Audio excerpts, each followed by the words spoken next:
In a rare summer session day in Lansing, the state legislature took action to tighten up election law in the wake of the Roy Schmidt debacle. 24-hour News 8 political reporter Rick Albin joins us with details on this. Rick? Well, it was sure to come in what was the first and probably not the last proposed bill rising from the Schmidt switch. The state house yesterday passed a bill that would make changes to election law that would prevent the kind of last-minute bait and switch by Schmidt and others that have been the subject of a state police investigation, a report by the Kent County prosecutor, and too many news stories to count.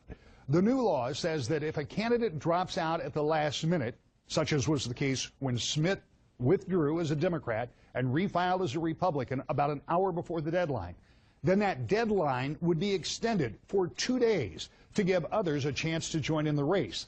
That would also prevent someone from putting in a fake candidate, again, such as Schmidt did, who would be able to run unopposed. In other words, in this case, Democrats would not have had to go to the write-in candidacy. Presumably, they would have been able to find a candidate in that 48 hours that followed, put that individual's name on the ballot. There is another provision that moves the filing deadline for incumbents 2 weeks earlier than others. Again, in other words, to keep someone from pulling a last-minute switch, incumbents have to declare they are running earlier and would not be able to change at the last minute. This, as I said, is the first bill that has been passed in the wake of what has become a messy and contentious race in the 76th district. It also has ramifications far beyond the Grand Rapids area. Democrats are trying to make the actions of Representative Schmidt and the involvement of Speaker of the House Jace Bolger a factor in other House races. Other legislation may well follow to make some of the actions involved in the Schmidt affair illegal and to change other provisions of election law.